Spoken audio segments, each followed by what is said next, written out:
जय हिंद साथियों, मेरा नाम है बलवंत कुमार और पबिया ऑनलाइन स्टडी में आपका स्वागत है।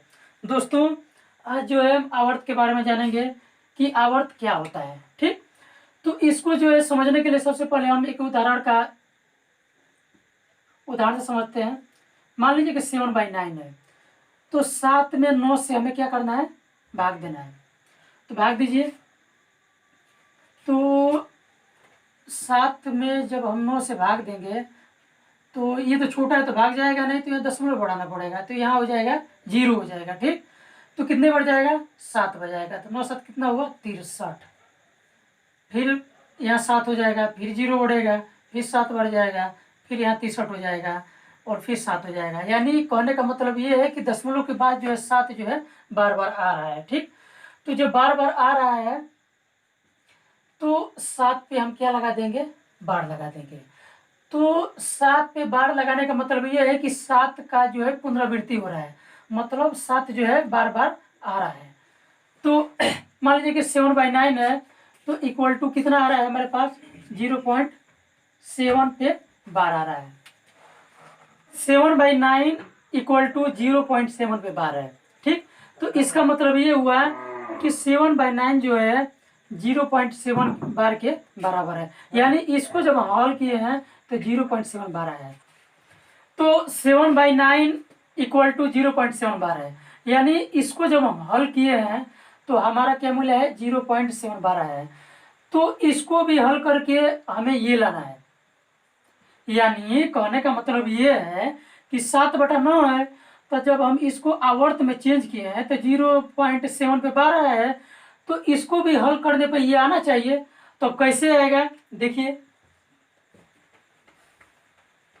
देखिए ये 7/9 था और जब इसको हल किए थे तो 0.7 पे बार।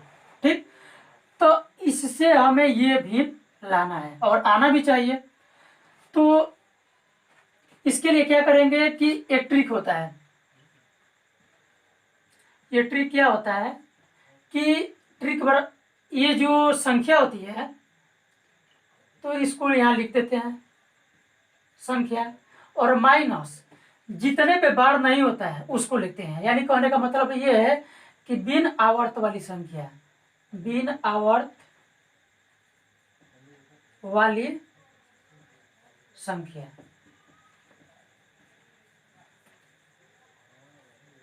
यानी संख्या माइनस बिन आवर्त वाली संख्या। बिन आवर्त वाली का मतलब ये होता है कि जिस पे आवर्त नहीं होता है, यानी जिस पे बार नहीं होता है।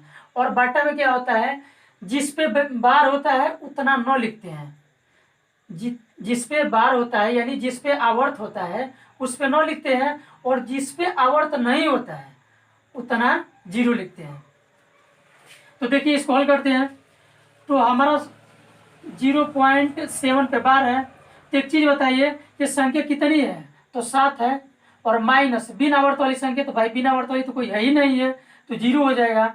उसके बाद हम ये बताएं कि दशमलव के बाद जिस पे आवर्त होगा उतना हम क्या लिखेंगे, 9 लिखेंगे। तो दशमलव के बाद कितने पे आवर्त है, तो भाई ये कितना है, तो 1 9 लिख देंगे। ठीक, और बिना आवर्त वाली कोई संख्या तो है ही नहीं है, तो हमारा जो आंसर हो जाएगा वो 7/9 हो जाएगा।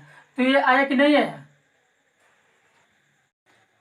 तो हम दूसरा क्वेश्चन लेते हैं। 0.5 और 4 यानी 54 पे क्या है, 12। तो इसको हम भीड़ में कैसे चेंज करेंगे। तो सबसे पहले क्या करेंगे कि हमारा ट्रिक ये होता है कि पहले संख्या लिखेंगे। तो पूरी संख्या कितनी है, तो 54 है, तो यहाँ 54 कर देंगे, 54 हो गया। और माइनस बिना आवर्त वाली संख्या, तो बिना आवर्त वाली संख्या तो एक भी नहीं है, तो 0 कर देंगे। ठीक, उसके बाद से बटे में दशमलव के बाद जितना आवर्त होता है, एक बात ध्यान दीजिए कि दशमलव के बाद जितना आवर्त होता है उतना 9 लिखेंगे, और जितने पे आवर्त नहीं होता है उतना 0 लिखते हैं। तो ये बताइए कि दशमलव के बाद कितने पे आवर्त है, तो 1 और 2, यानी 2 पे आवर्त है तो 2 9 लिख देंगे, 2 9 हो गया। और दशमलव के बाद बिना आवर्त वाली तो कोई संख्या ही नहीं है, तो लिखेंगे ही नहीं। अब देखिए अब ये कितना हो जाएगा, तो 54 बराबर 99 हो जाएगा, 54 बटा में 99 हो गया। ठीक, अब क्या करेंगे, देखेंगे कि 3 से कटेगा कि नहीं कटेगा। तो 3 से कट रहा है, तो 3 एकम में 3, 3 आठे 24, यानी 3 से कट रहा है। तो कितने बार में कटेगा, तो 3 एकम में 3 और 3 आठे 24, 18 बार में, ठीक। और ये कितने बार में हो जाएगा, ये 33 बार में कटेगा, ठीक। फिर कट रहा है, हाँ, तो फिर कटेगा, 3 से कट जाएगा, तो ये हो जाएगा 6 और ये हो जाएगा 11। तो यानी हमारा आंसर हो गया है 6/11। नेक्स्ट हमारा क्वेश्चन है 0.2 और 5। तो 5 पे क्या है हमारा 12 है, और यहाँ ऑप्शन दिए हैं। तो चलिए इसको हल करते हैं। तो सबसे पहले क्या करेंगे कि हमारा ट्रिक ये होता है कि पहले संख्या लिखते हैं। तो ये बताइए कि संख्या कितनी है, तो 25 है।